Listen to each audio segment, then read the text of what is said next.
Ladies and gentlemen, welcome to the main event.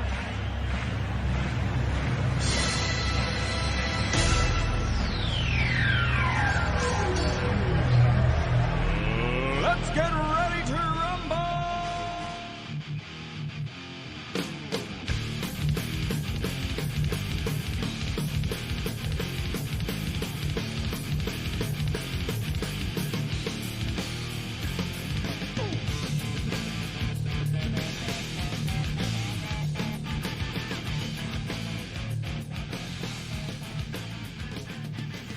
And that's right, everybody. Welcome back once again to another edition of the Best Seat in the House podcast. As always, I'm your host, Rob Cramer, alongside my co-host, Daniel Bobo Curlin.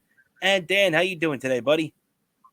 Yeah, I'm doing good, man. Talk about the roller coaster emotions the last couple of days. I mean, it pretty much summed up being a Mets fan. I mean, it's nice we won those games, but an easy win would be nice. A little bit easier on me. Yeah, you're right about that, man. As you know, this week we're pretty much going to have a baseball heavy show for the first time in a while, as the hockey and basketball, the local portions of that have filtered out at this point. I'm sure we'll touch on a little bit of what's going on in those sports a little bit later. But yeah, let's kick it off with the Mets and the Yankees, man. Obviously, our New York Metropolitans getting back into it right now. They unfortunately lost last night to the Chicago Cubs. They'll be playing again tonight at 7:40, hoping to get back on the right track. But that doesn't wipe out the 5-game winning streak and finally a real sign of life that we've seen from this club for the first time in quite a few weeks. Dan, you were there the other night for bobblehead night with the Francisco Lindor giveaway. What were your feelings when you were in the ballpark that night? Well, for one thing, correction, that was the day portion of the day-night doubleheader, separate admission doubleheader. I, I would, of course, the second game was a separate admission, and the second game, obviously, I was at home.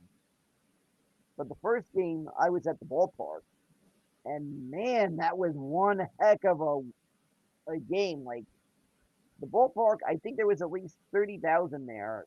We were fresh off of that winning streak. Like we had just of course, obviously we had took 2 out of 3 from Tampa, and that was an emotional series. Like holy shit, like that felt like those games I could not be calm until the last out, like until the end of the game. And the same thing with the game on Friday against against the Indians. We just really that game was like down to the wire again. Like I could not calm down until the end of the game. This doubleheader, game one was like that. Like it felt like an easy win. Like, and then all of a sudden we coughed up that lead in the eighth inning. I was like, you have no idea I cannot how upset I was during that. What I was yelling. Like I was upset. And then all of a sudden the ninth inning, I'm at the bottom of the eighth. I mean, Marte with that home run, like I exploded with excite with enthusiasm, going nuts. Like I yelled out home run in Spanish. I don't know why. Just something, just me, just felt. I guess since Marte primarily speaks Spanish. Well, Did I you was do what the old John Sterling line where you said "Adios, Senor Pelota"? no, no, nothing like that. But like I was just like yelling it out like that was like yelling out home run in Spanish the way it was yelling out, right? The best way to describe it. But I was I was nuts. I went nuts during that eighth inning, and then we won. Like I was I was pumped for that win was like, oof. But I felt exhausted after that first game, and I said, after I get home, it's get ready for another one. Eat some dinner, get home, whip up some dinner, sit back, grab a beer, and watch the second game of this doubleheader. And another one that was like sort of like a nail biter. Like, oh, here we go again. Else that Yeah. then like when Dor hits his home run to tie the game, and I was like going nuts. And then late in the game, like that the late in the game, like we went on that sack fly.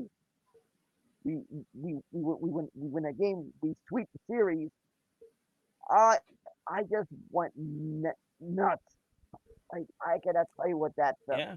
with that whole series. That series just I was drained from that game. Like and then somehow I managed to get Monday, like ridiculously early. Then Hmm. load a brown truck.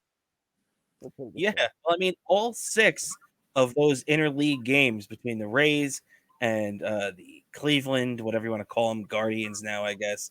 Uh, they, all six of those games were nail biters. I mean, we start off that tough game they lost the first game to the Rays, but then you fight back that game 8-7 to Tampa Bay. The Mets had 2 3-run home runs in the final couple of innings. And you got to remember too, it was all started by an opposite field Brett Beatty home run that preluded everything. And then another 3-run shot. You had the Alonso walk off 3-run shot that was incredible. Then the next night they really gutted that out, a 3-2 win, a good start by McGill, unlike last night where he got rocked by the Cubs, which is annoying. But yeah, they gutted that one out, and then man, a game that looked like it was not going their way on Friday night, they end up winning 10-9. Just shocking. Then the game you were talking about, the one that you were at on Sunday afternoon, everything going wrong. And you know what? The thing I like about Sunday's wins is what we got out of our veterans. Right? You have Yeah, all high priced veterans that we're talking. Got Max Scherzer dominating game one, Justin Verlander dominating game two. But then also in game one thing I really like to see out of two vets that we got on this team, Starlin Marte and David Robertson, both of them got knocked down. Starlin Marte got picked off twice in that game. Twice. How do you get picked off twice? Terrible. Absolutely terrible. Then you had what's his name? David Robertson give up the home run in the top of the inning. But they both come back and dig themselves out of that hole. Marte hits the home run. Robertson comes out, boom, boom, boom, finishes the game off, and that's another Met victory. So you gotta love what we're seeing from these vets that we've brought in over the last year or two, right, Dan? yeah. I'm loving this so far. Also, I have to say, also I pointed out some little, I guess maybe bloopers or maybe little unexpected things, kind of like maybe clubs or something during it. For one thing, during the course of that game that Pete hit that walk off against Tampa, you hear him, of course, obviously say let's fucking go Mets. You hear him say that in an interview. I actually caught it. Like I somehow hit rewinded on my DVR and as remember as I texted, I sent you the video of it. I hit rewind and I took my phone and filmed it off, in front, put my phone camera in front of the TV to get that footage so I could show people outside the New York area. Maybe they get to see it on there. Maybe because the SNYC probably cuts off on the MLB.TV app, so they could see he actually that little clip for that interview. Also during Sunday's game, I kind of noticed Howie Rose. He had been numerous times he was referring to the Guardians by their old name, the Indians, many times. Like, and I also thought it was funny that, of course, also during the second game, the the obvious the game there were the pitcher was Shane Beaver, the pitcher on the Guardians. I noticed that he was saying he was calling him Justin Beaver numerous times throughout the whole game. Yeah, Howie's trying to shake off that rust right now, but he's going to get back into the swing of thing, and he'll be, back in playing shape, if you want to say that, within a couple of weeks. He hasn't been doing a lot of the games the Mets have been doing so far this year, and especially when they're on the road. So, I guess this is kind of like spring training still for Howie. So, we'll give him a break because he still is the Yeah, best. exactly. Not to knock anything off of you, Howie. All right. Well, by the way, Howie Rose, if you're watching this, you're welcome on Bet Team in the house. We're just joking about we're just joking about what we heard. All right. It's kind of natural to point out little live TV bloopers. Oh Live yeah, and broadcast. especially, and it's understandable for you to point it out too for a guy like Howie Rose, who's always on the money. Howie usually doesn't get things like that wrong. He pays attention to every little detail, so it's definitely understandable why you'd point that out. Plus, plus that I'll let it slide because I've accidentally called Shane Bieber Justin Bieber by accident. I In the think past, everybody I've has at done. this point. You're right, especially when he's facing Justin Verlander. Yeah, exactly. I think we've all accidentally done that. But anyway, I do have to say so far that the guy that's like his Howie Rose's new broadcast partner, who actually fills in for Howie also when Howie did no longer away game trips like he to the West Coast and stuff. That when then Howie isn't there, Keith Rad is doing an amazing job. This guy I remember up until this year he was calling the minor league games for the Brooklyn Cyclones and Yeah, I have to say he's doing a great job. So this voice is a voice I'm no stranger to because I've heard him at times from some Brooklyn Cyclones broadcast, so I know pretty much I'm familiar with the voice. The voice I'm familiar with. So yeah, and it's not like it's not a definitely funny voice. a great job by Keith Rad. But hey Dan, I want to ask you so far, from what we've seen, the Mets. I think me and you both were talking about it last week before we really started to see this recent turnaround for the Mets. How these kids, guys like Beatty, Vientos, Alvarez, I feel like they have really injected this team with some life and enthusiasm and athleticism. What do you think, Dan? Do you think that a a part of the reason of the recent success is because of these kids being around?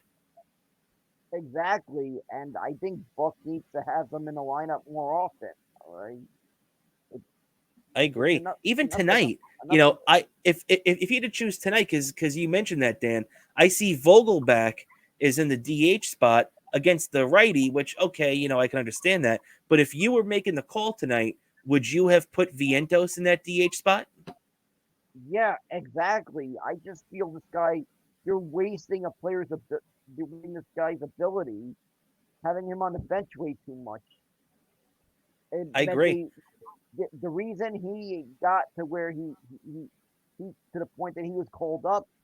He was getting those at bats. He eventually got once he got going.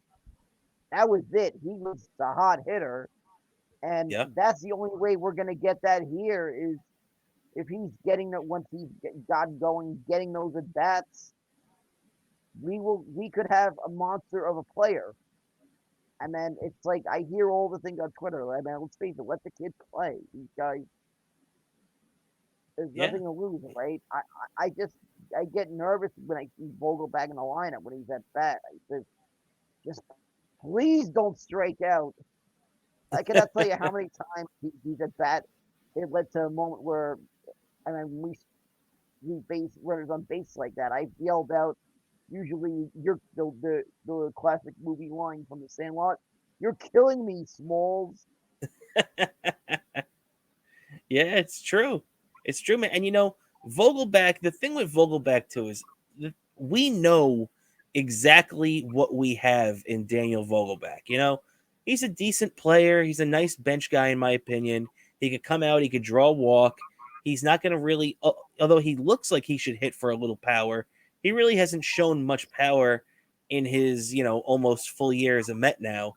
But we don't know what we really have in Mark Vientos. You know, Vientos was on pace to hit 46 home runs in AAA. I mean, if you get a guy that can get on a pace to anything close to that, I mean, really even anything over 20 home runs would be a big plus for the Mets out of their DH spot. Um, I think it's worth taking a couple of weeks and just letting Vientos go out there and play every day and see what we got in him, right? Exactly. See, go ahead, see what we got. We got nothing to lose. Plus, I have a feeling this guy's going to be getting some big hits the more he plays. His bat just Yeah. looks quick enough. Like you can just tell sometimes that this guy can get a hit at any moment with how quick that is. Just something you see with your own eyes.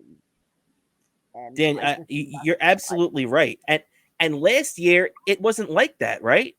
It's changed over this offseason, right? Oh, for all three of those guys. yeah, exactly. Because this, I feel like this time these guys got called up at the right time. If you remember last year, I Yep. think it was kind of a question mark when they called them up, right?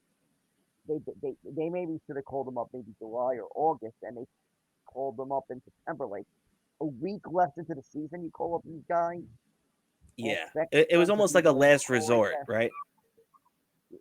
Yeah, exactly. The way they called them up, they just had to get, get at bats in early in the season because when it gets, I feel like that's like a difficult time to really adjust the plane for minor leaguer to get called up and adjust the plane in the majors that late in the season when everything just gets that the intensity level is just that tougher and the pressure is that much higher that it's just really that's the most difficult point to really slow things down. Like by that time you have to be up on your A game. Absolutely, man. You're absolutely right. And I think you hit the nail on the head saying that the Mets called them up at the right time right now. And it's funny too because last year they kind of did it as a last ditch effort just to see if they could get anything out of these guys. But this year they were kind of forced. Brett Beatty, the Mets didn't want to call him up. Eduardo Escobar's inability to contribute offensively really was the catalyst for bringing Beatty up. So they were forced to bring him up. They were forced to bring up um, uh, Francisco Alvarez because of the Omar Narvaez injury. And also, they were really forced to bring Vientos up because he was just killing it at AAA, and the Mets weren't getting anything from their DH spot. But the one thing I want to ask you, Dan, is right now there's a lot of talk with the around this Mets team and the reporters who are covering them that right now Tomas Nido and Omar Narvaez, both Met catchers who are currently on the injured list, are starting their rehab assignments. So they're gonna in the next week or so, at least one, or maybe even both of these guys are gonna be not gonna come back on the major league roster. And there is actually talk of sending Francisco Alvarez down. Now, I think that would be a complete mistake. What do you think, Dan? I think that would be a complete mistake. I think that's I will riot moment. Not that I would riot, but I would feel like that for sure. Like the Yeah, social media would just be Billy Epler would have to be off his rocker if he makes that mistake. He better not make that mistake. I can tell you that. I mean, let's be honest, Dan. If they did that, it would be a Wilpon Mets move, right? It really would. Yeah, it would be a Wilpon move. I just feel it was a miracle in 2009 that Pete Alonso was able to get that chance to play because I remember Of hearing 2019. Yeah, you're right. there was question mark he was going to be there. He was going to start the season in AAA, whatever.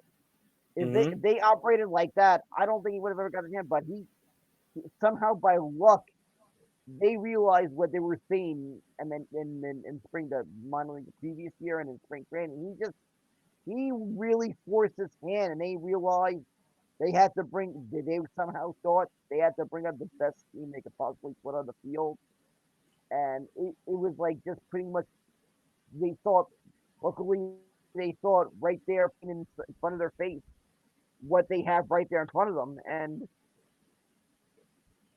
he's become one of the elite hitters in baseball. It's And true. currently, fast forward to this home run. You're right. You're right. And he is, like you said, he's leading the league in home runs right now. He's been great ever since he came into the league as a Met, and the Mets have loved him having in the lineup ever since then. Now, they're looking at a situation where I think Brett Beatty's pretty safe, but the fact that they're even considering sending Alvarez down is not good to me. I don't think it's going to happen, but I hate the fact they were even considering it. And one of the main reasons why I don't think it was happen, I'm sorry, one of the main reasons why I don't think it will happen is because one of the beat reporters, I forget which one, I want to say maybe Tim Healy, was reporting on this earlier today, saying that when word started to get around that the Mets were considering their options with the catcher, and there was a possibility that Alvarez might go down, that a veteran pitcher who they did not specify, but I personally believe it was Max Scherzer, said anonymously that a lot of players in the clubhouse would be very angry if Alvarez got sent down. So I think that's a message from the veterans on this team saying that we want these kids up here. We don't want them to go away. And I think they feel that energy, right? Yeah, exactly. I just feel it's very likely Sanchez is getting released. I feel like. I just feel like it's inevitable. The guy cannot catch for shit. He's been, and that the guy can't hit for shit. He can't catch for shit. I'm seeing everything. Every Yankee fan I know complained about him. Yep. He's terrible defensively. And with the pitching staff the Mets have, you need to have good athletic catchers back there. And Gary Sanchez just does not fit that mold. Yeah, exactly. I'm more comfortable with Alvarez being the primary catcher. Maybe you have Navaez or Tomasito as the backup. Yeah, I would like, honestly, I'm a big fan of Nito. I know Nito has kind of become, somewhat of the fan base's punching bag over the last couple of years. A lot of fans are not enthralled with his offensive skills, but he is a good defensive catcher. He is a well-liked guy. He calls a good game, and he does have a knack for getting a big hit every once in a while. So I'm not as against Nito as a lot of other Met fans are, but I also think that if we're going to go with two catchers, it should probably be Francisco Alvarez and Omar Narvaez, right? I mean, Dan, if you had to choose between the two right now, and I know we don't really know much about Narvaez because he's only been here for a short while, but if you had to choose the backup to Alvarez, would would you want Narvaez or would you want Tomas Nito? I feel like Navaez might be a decent backup. Also, I would also suggest this: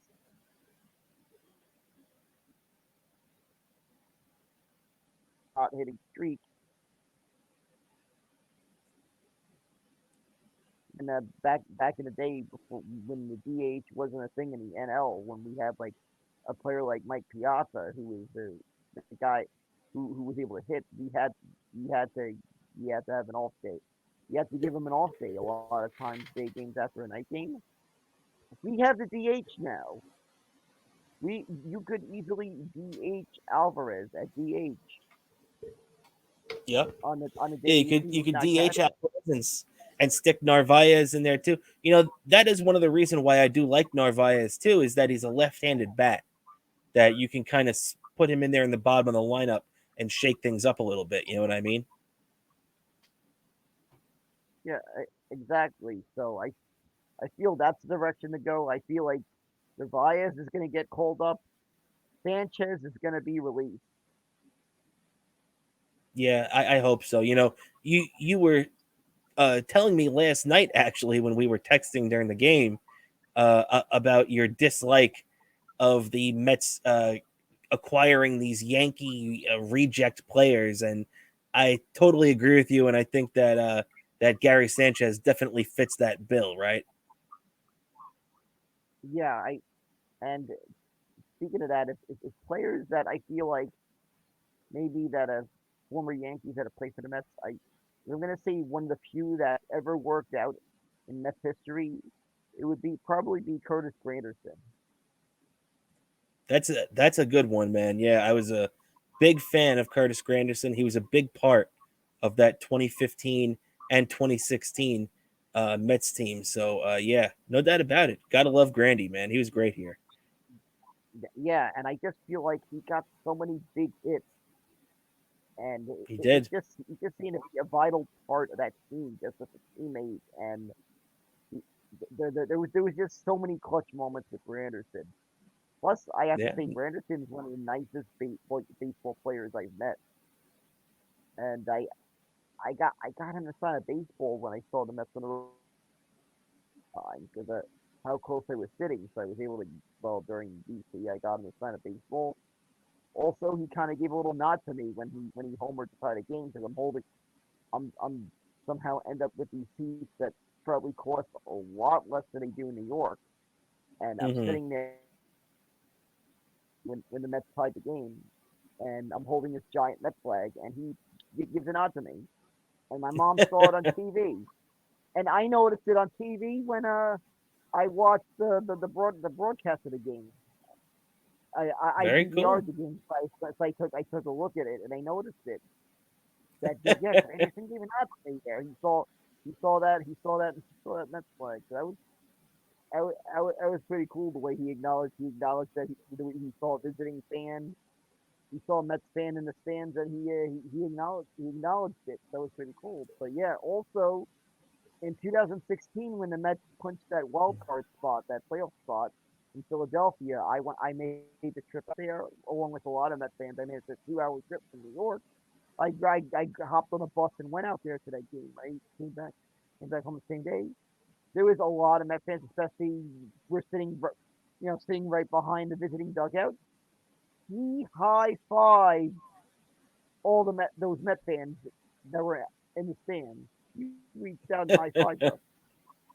Very cool. Very cool. Well, That was pretty you know, everybody loves the Grandy man, man. He was the best. And he was a former former Yankee. He was a Met at that time. Now, let's talk real quick about a guy that's a current Yankee and probably won't be a Met, considering he just signed a 10-year deal with the Yankees. But with Stevie Cohen in charge, you never know. As the Yankees right now, they're starting to roll. Our Mets have gotten on a bit of a roll lately too. The Yankees are on a roll. They've won 5 in a row. They rallied last night behind a Judge home run in the ninth to tie it. Won it in extra innings, 6-5. They beat the Orioles, who you got to give props to the Orioles, man. The Orioles have been a damn good team this year. 31-17. One of the real under the radar stories, really, because of how good the Rays have started off. But what do you think of the Orioles so far this year, Dan? Do you think that's a team that has a chance to make the playoffs? I think the Orioles look like a tough team. I think the Yankees are really gonna have a tough time. I feel like that team, the pitching don't oh, is gonna be the big Achilles heel. And Yeah. and right now, and somehow by luck, well, I don't know by luck. I mean, and the Judge came back from that injury strong. I mean, he's hitting like you expect him to. But aside from that, I don't really see team. I feel like they seem like more human than I've seen any Yankee team in the past. Who, the And plus, Yankees? they're actually have yeah, like they seem more human than I've seen the Yankees ever. I mean, the slow Hmm. start, they they look like they're playing catch up, and Tampa's winning at an insanely pace. See, the thing is, though, man, Tampa's coming back down to earth now. They're still, far and away the best team in the majors, but they're starting to look a little bit more beatable lately. Even before that Mets series, there was a couple of cracks in the armor, but you just kind of thought that the Rays would figure it out. But they they've sputtered a little bit. They're starting to look more human. And I don't know, man. I disagree. This Yankee team, I think the Yankees are just getting started right now. I think they're just starting to hit their prime, and I'm telling you, man, it's only gonna get more scary for the teams that have to face the Yankees. That is, once Carlos Rodon, works his stuff out. If he's back by the All-Star break and the Yankees add that arm to that rotation, man, that is going to be one dangerous team in the second half because, we all know the Yankee lineup might not be what it used to be, but they can still mash, especially when Judge is going and Rizzo is having a good year this year, as Dan dropped off there, but we'll get him back on in a sec. But, uh, Rizzo hitting over 300. This is a guy that's been down in the 220s and the 230s the last couple of years. Not to mention the fact that, like we were saying, that they still have not even had a $160 million pitcher added to that team, Dan. So that is one thing that I will stress is that I do think that once the Yankees add Carlos Rodon back to that rotation, that this team is going to be primed and ready for even a bigger run than they have right now. And they've won 8 out of 10 now. Yes, it's gonna be tough. Like I feel that this year that the one thing that the Yankees have working against them, if they face a team with tough pitching, then that's gonna be the biggest competition. And Well, right now that American League East is so deep. Yeah, exactly. That they're not gonna. I don't think the Yankees are gonna run away with it. It's gonna be down to the last. It could come down to the last weekend of the season for the Yankees. Oh, it's going to be a fight. I totally agree with that. And to be honest, I don't even know if the Yankees are going to win the division. When we did our playoff predictions before the year, I picked Tampa Bay to win the division, and it's that still would not surprise me if the Rays held on and won this division. But to be honest, I think a Yankees team that's flying under the radar a little bit because everybody is focused on the upstart Orioles and the surging Rays who have off to one of the best starts in years. I think a under the radar Yankee team could be even more dangerous. You know what I mean? Yeah, it's a bit scary. Of course, also the Yankees aren't a lock to win the division, and for all of the purposes, I almost think it's almost pretty much definite that they're going to be end up having a play in a wild card round. Yeah, I could see that. And you know what? As we saw last year, man, I mean, obviously it didn't work out for our Mets, but if you're playing well going into that, or even if you're not and you just straighten yourself out at the right time, you could go on a run. Look at the Phillies last year. The Phillies came out, went on a run. Look at the Padres even. The Padres went on a run to the NLCS and got cut down by the Phillies. But look at the run they had before that. They knocked off a 100-win Met team. They knocked off a 111-win Dodger team. And, they just kind of ran into a even hotter Phillies team. So it really just at this point, even with the Mets, I don't I would love to win the division and beat the Braves this year, but as long as the Mets are in the playoffs, I'm not going to complain. I think it's the same thing for the Yankees, man. As long as the Yankees, you know, okay, if the Rays win 97 and the Yankees win 94 and both teams are in the playoffs, hey, that's all that matters. Sure, the Rays might get that first round bye, but they're not even guaranteed a first round bye if you win the East. If the Astros win 105 games again or whatever and take that division, they're going to have that first round bye anyway, and you're still going to be playing in the first round. So, you know what I mean? Like, I feel like winning the division, although it's important, is still not as important as it used to be. You know what I mean?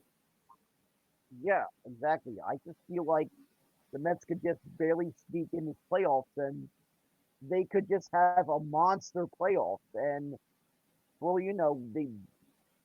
what we saw maybe the first month or so in the season wouldn't matter, and the end could be there could be a New York Daily News hanging on my wall in a frame with a championship headline on it. Something that I have been waiting for a long time to be able to say. Like I have a spot on my wall ready to frame this copy of the Daily News if when and it that could finally happens. go for both the New York teams too, because let's just say, obviously, we're talking about the Yankees here, where they started off. Remember just a couple of weeks ago, how long ago was it? Two, maybe three shows ago, that we were talking about. Oh, the Mets and the Yankees, they can't get out of their own way. They're both crapping out. Oh, Garrett Cole can't, he can't do this. Oh man, Max Scherzer can't stay healthy. Justin Verlander's hurt. What are the Yankees going to do without Rodon? There are all these questions. And now we're about, 7 weeks or so into the season, and everything is starting to come together. The Yankees are looking like that well oiled machine that we know. The Mets are starting to get back on track. And, hey, with the Mets, they go out to Colorado this weekend now after this series with the Cubbies is finished up on Thursday. And the Yankees, they're going to be playing the San Diego Padres at Yankee Stadium. So it's going to be a rematch of the 98 World Series. So, the Mets were playing a little interleague ball last weekend. The Yankees are going to be playing a little interleague ball this weekend. So it'll be really interesting, too, to see the Yankees go up against this Padres team where, they're going to be facing, we don't really know the pitching matchups yet. I guess you could kind of figure it out, but the Yankees are going to be seeing that team that knocked the Mets out last year with guys like Juan Soto and Manny Machado and Yu Darvish and Blake Snell and all that talent that San Diego team lines up. So that's going to be a pretty interesting series to see, right, Dan? Yeah, that's gonna be a little interesting series. Also, I have to say the possibility of a Subway Series. I mean, of course, hopefully the Mets win it, but not always something I want to see because I know it's just gonna mean more. The tickets will be more expensive if both New York Oh, teams are in the series. That that I'm sorry, Yankee fans, but it's just a Mets fan. When my team's finally rarely we're in a World Series and we're in a World Series, I want to be able to afford the ticket. well, and not only that too. You're right, because you want to be able to afford the ticket, and the Yankees not being it would definitely make it a little cheaper. But also that too, as fun as it was to see that Subway Series 23 years ago, and as fun as it would be, especially if the Mets beat them, you want to have the city to yourself. You know what I mean? You Yeah, want this to be a full Mets city, not half Mets, half Yankees, right? yeah, exactly. And I hate that divided crowd. I hated that divided crowd thing. The game. Yep. I just hated that. I hated that. It just does better when they when we're when Chase Stadium got like it's rocking. It's pretty much a Mets crowd. That's when Yeah, we're yeah. that's when we You know, got that and advantage when it's a Mets crowd. Also, it hurt even more losing to the Yankees because I yeah, had to be. It was like rubbed in my face by the fact that's another team that's in the same city. Um, I had to deal with Yankee fans rubbing it in my face, so that wasn't fun. oh yeah, yep. I was in eighth grade at the time, so definitely dealt with a lot of shit from Yankee fan friends during that time. And Yeah, and so plus yeah, and plus the other thing, it disgusted me seeing the Yankees celebrate on our field. yeah, Joe Torre wiping tears out of his eyes, walking out of the Shea Stadium visitors dugout will always be a disgusting sight that I'll never get over. Almost as bad as Piazza connecting on that Mariano Rivera pitch, driving it to dead center, thinking it's going out, only to see Bernie Williams slow down underneath it and catch it. So, yeah, I'll never get over that shit. No doubt about that, man. Yeah, and But also the last couple of playoff series, I'm sick of opposing teams celebrating a playoff series victory on our field. We've seen it too many times the last couple of times, all right? We saw it there. We saw it the 2015, the Royals celebrate on our field. 2006, remember it say we saw the Cardinals celebrate on our Cardinals, field. yeah. That disgusted me. Also, 2016, that wild card round, San Francisco celebrated on our Yep. field, and then San Diego, most recent, on our field. I want for Yeah. once to have us celebrating in our field. Yeah. The last time the Mets lost a playoff series on the road was 1999 against Atlanta in Game 6 there, which they should have won. But thank you, Kenny fucking Rogers, for walking Andrew Jones with the bases loaded. Yeah, I'll never get over that one I, either. I, I, Also, I, flying under the radar on the I on immediately the blame scale there though is John Franco and Armando Benitez. moments in a playoff that one that NLCS 1999. I may have nearly destroyed my TV. Like I just turned off my TV angrily. Yeah. Like I that can't time. even think about it. I may have flung the remote. I was like I was upset. I was upset. Yeah, to say the least. Let's move on because I can't just think about that series anymore. It sends shivers up my spine.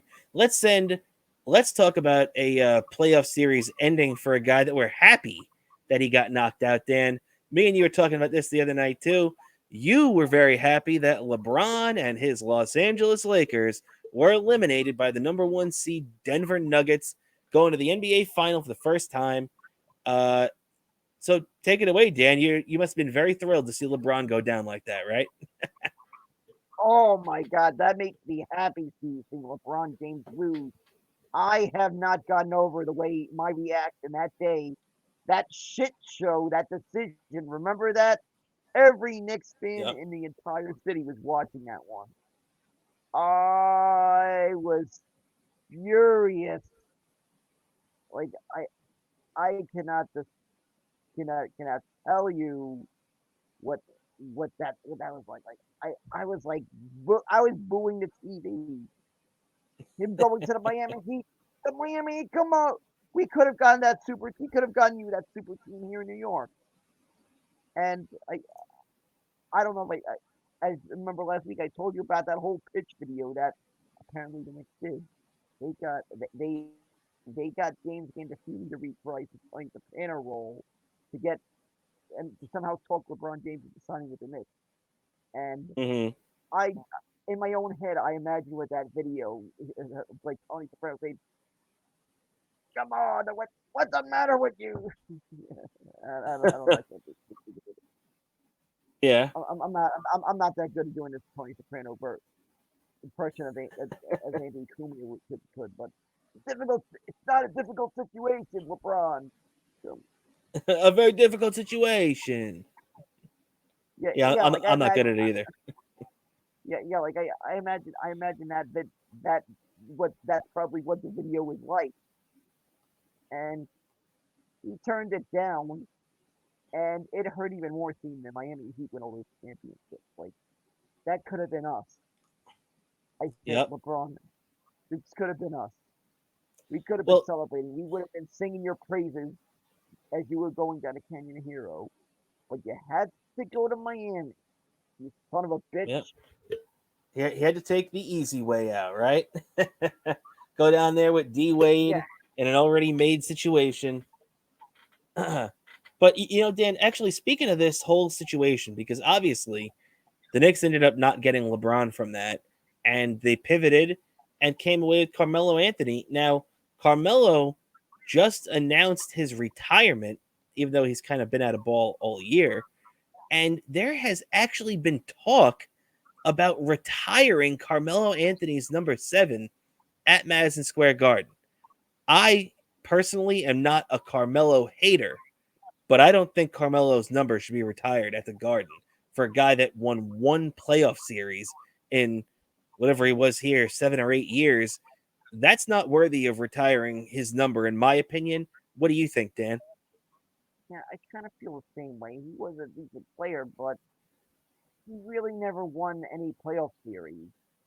Like only once did we win a playoff series, and Yeah, it was like the Knicks looked vulnerable going into those playoff series. I remember every time, yeah, except you're for that right. I mean, one what they year, and we got bounced in the second round, and it was just a letdown. I feel like with Carmelo Anthony when we had him. yeah, It was like there were the it felt like remember like I said about the whole LeBron James thing. It was like the second best, like the consolation prize, and sometimes that doesn't always work. Though, when you get second best. yeah, it's true. And look, even though like I don't know, I would consider Amare Stoudemire the consolation prize more than Carmelo because I think Carmelo is coming here no matter what, even if they did end up landing LeBron, which would have been crazy, by the way. Obviously, that didn't end up happening. But look, and like I said, I got nothing against Carmelo. I was a big fan of Carmelo when when he was here. I have a Carmelo Anthony jersey. Um, I I like the guy. He went to Syracuse. This is a guy that has New York lineage. He wanted another reason why I like Carmelo Anthony is because unlike Kevin Durant, unlike Kyrie Irving, unlike LeBron James, unlike all these big names the Knicks tried to lure here and didn't come, Carmelo Anthony wanted to be here. He wanted to be in Madison Square Garden.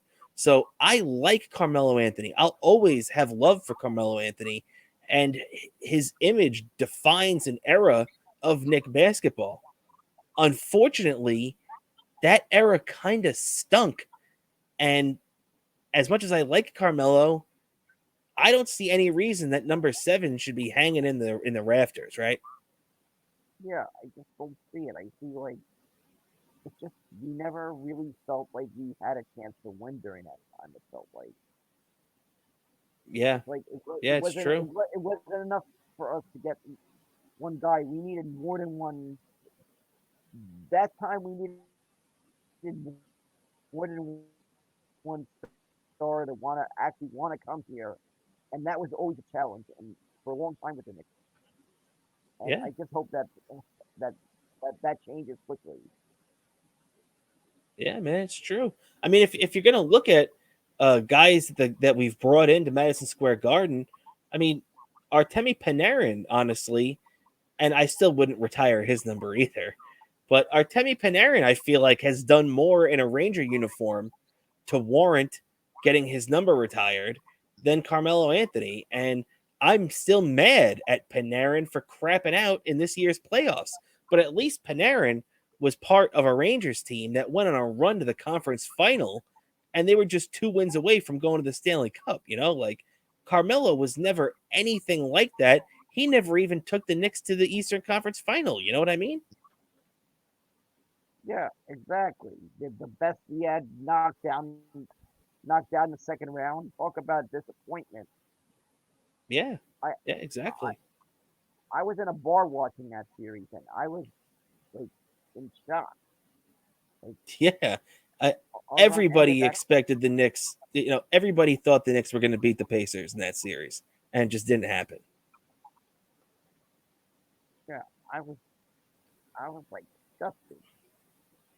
Yeah. And we're talking about the Knicks and everything. Obviously, the Knicks lost to the Heat in 6, and the Heat made quick work of the Celtics early on. It was they won the first 3 to take a commanding 3-0 lead.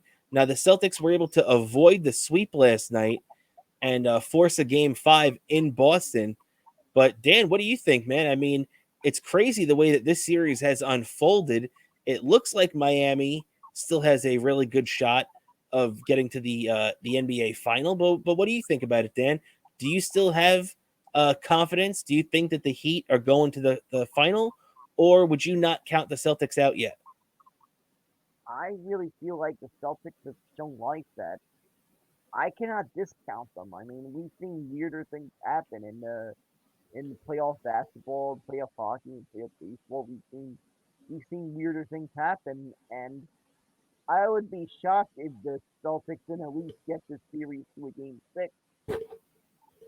I just have that vibe that at least the game six is a realistic possibility with this team. It would be cool if you're right, just because obviously in the NBA at least we don't have anything else going on the other side as the Nuggets put the Lakers to sleep.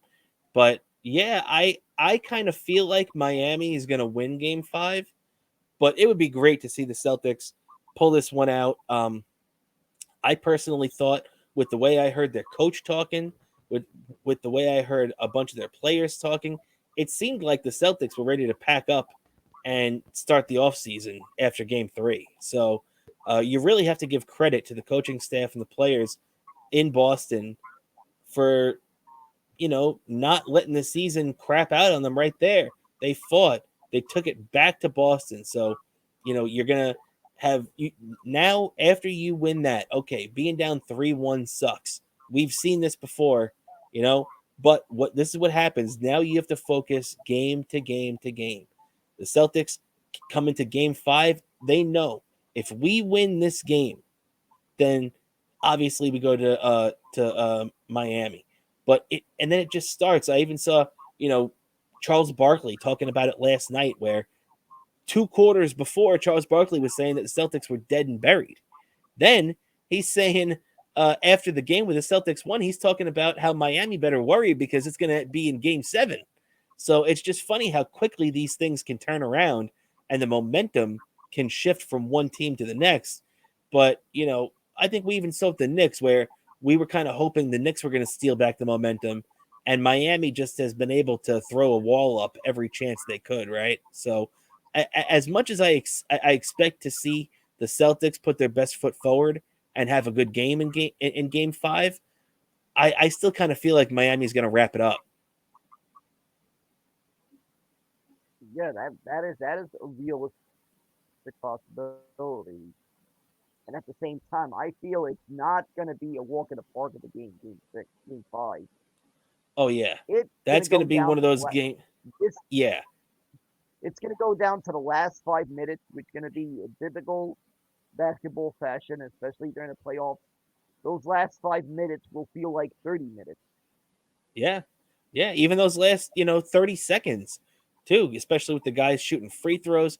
Because, especially in late close games like that, it always comes down to guys hitting their free throws and driving to the net. So you just got to hope that, if you're a Boston fan, you got to hope that they believe in themselves, because, I think they kind of reignited that faith in a lot of people from a really, really good performance there in Game 4. So definitely got to give it to the Celtics. And I got to say to anyone who's a Heat or a Celtic fan, be prepared to potentially have to stay up late, because this game could easily go into overtime. Yeah. So be prepared. Anyone who's a Celtics or a Miami Heat fan, you're going to be. You're right about that. Oh, wait. No doubt about that, everybody. So you got that right, Dan. Be prepared for overtime. Now, looking on the other side of not the conference over there, looking on the NHL side now, we have definitely gotten used to a lot of crazy overtimes as the, throughout this NHL playoffs, we've seen a lot of long playoff contests. But right now, it looks like it's not going to be too long series going on here, as both the Golden Knights and Panthers hold 3-0 series leads. Crazy game last night with Dallas, where Jamie Benn was thrown out of the game 2 minutes in. The Golden Knights ended up putting up a 3 spot on them in the first period. Take that game. The Panthers, Sergei Bobrovsky has turned into, just the greatest game you ever, the greatest goaltender you ever want to see. He's like Patrick Waugh from back in the day, as he absolutely shut down the Carolina Hurricanes in a 1-0 Panthers win to grab that 3-0 lead. Dan, what do you think right now? I mean, the Dallas Stars down 0-3 to the Golden Knights. the Carolina Hurricanes down 0. Do you think that we're going to see both those teams finish things up, or do the teams that are down still have a chance and they're not quite out of it yet? It would be a shock if both series and don't end in a sweep because I feel like the Golden Knights look like they're not playing, they're not looking too ahead of themselves. They're taking this one game at a time, and they seem to have came up big in the right time, and the Panthers look like the same way. They're playing it one game at a time, and they're gonna have their head level. They're having their heads are leveled, and they're approaching that they're approaching this game with a chance to win. The way you have to correct you have to approach a game like this, and I Yeah. feel like these two unexpected teams, as I would have never predicted the Las Vegas Golden Knights and the Panthers, which I'm even shocked to even see that. I even wonder if any of these Panthers fans are even been watching all year long because it's like I kind of discount that Florida. I mean, there are people that were born in Florida that became fans of the team because that was like they were born there. But it's like Florida is like a lot of people from elsewhere. So it's Yeah. like And let's be the honest. I, I was just at the Panthers arena about 6 or 7 weeks ago, and even then, that was the end of the season. They were very much outnumbered by Rangers fans there. There was way more Rangers jerseys than Florida Panthers jerseys. So, we might see a few of these Panthers fans are. yeah, exactly. And I do have to give credit to the ones that have that. I give credit to the ones that have actually been watching the team. That I give credit to them. They somehow managed that they're actual fans. But I see a lot of bandwagons. I feel like, Yeah, yeah. and So I feel like the same thing. I feel like the same thing with the Golden Knights. I mean, Las Vegas doesn't really have a history with professional sports. I just feel there's a lot of people that were fans elsewhere, or they just became a fan of a team elsewhere. That there's Las Vegas, Las Vegas isn't really much yeah, of a history with professional sports, so it shocks me that they're actually selling out the T-Mobile Arena in Las Vegas. Team the Golden Knights, who they thought was a silly name for a team from Las Vegas. yeah. Not the name I expected. Like I expected something like gambling, some gambling thing like high rollers.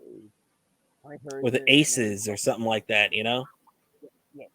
Actually, I would have no problem. I mean, we hear that the Oakland A's are moving to Las Vegas. I would have no problem with them renaming the team. I Like, think they should stay the Athletics, though. I would be upset if they changed their name. yeah, but at the same time, I will look at it as their history is wiped clean, all right? Anything they've done in the Yeah, past, that's in their old city. So as far as I yeah, see it, but carry it with you, though. I mean, the Oakland days still trace their history back through Kansas City and Philadelphia. yeah, exactly. So I guess I could kind of look at it that, but yeah, that's gonna be that.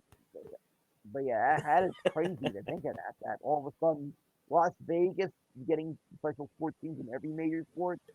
I just thought it was a Yeah. miracle they got an NHL team. I never expected they're getting they got an NH they got an NFL franchise and they're getting an MLB franchise and Well, they're isn't that the isn't actually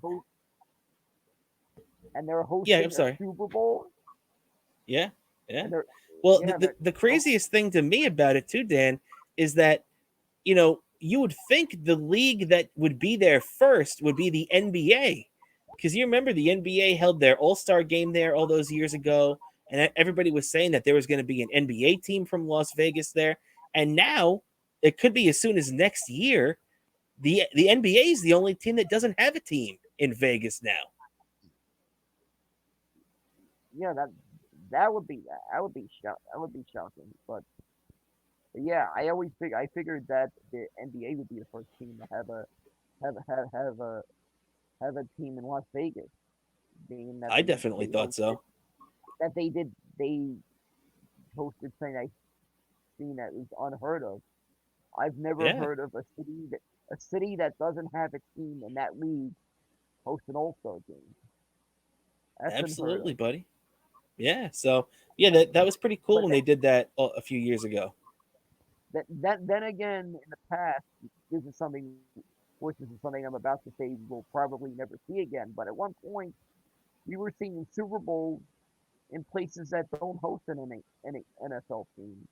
I mean, with the time the Giants won their first Super Bowl, the Super Bowl 21, it was in the Rose Bowl in Pasadena, a Yeah, stadium that doesn't host an NFL franchise. That is very true. something you will never see again. You're right about that. You're definitely right about that, my friend. And we're just about ready to get out of here. Pretty much hit everything we wanted. I did want to touch on this real quick, just because we have to say something about Aaron Rodgers. I mean, it's been a full week now, so we have to say something about Aaron Rodgers. And they're talking the other day. They're trying to make a big deal about how Aaron Rodgers tweaked his calf at OTAs. I don't know if you saw anything about this, Dan, but it's nothing major. He just did this dumb weight training thing that hopefully they never decide to do again. And he kind of tweaked his calf a little bit, but it's not going to be an issue. Don't worry, Jet fans. It's not time to start panicking yet. Yeah, Right yeah, there. exactly. I feel like don't panic yet, Jet fans. Don't panic, all you Jet fans. All right, don't. I mean, Kramer, you don't put put down whatever you have in hand. All right, you do not need to. But no need to hurt yourself. No need to hurt yourself. Stay calm. Don't worry. Don't worry. Live. Don't worry. You got plenty to live for. Don't just stay calm. Put down All all right. the sharp objects. Yeah. Yeah. Exactly. Exactly. All right. And with that, now that we got our that weekly Aaron Rodgers update out of the way, I think that's just about going to do it for us this week, buddy. Before we get out of here, do you have anything you'd like to plug?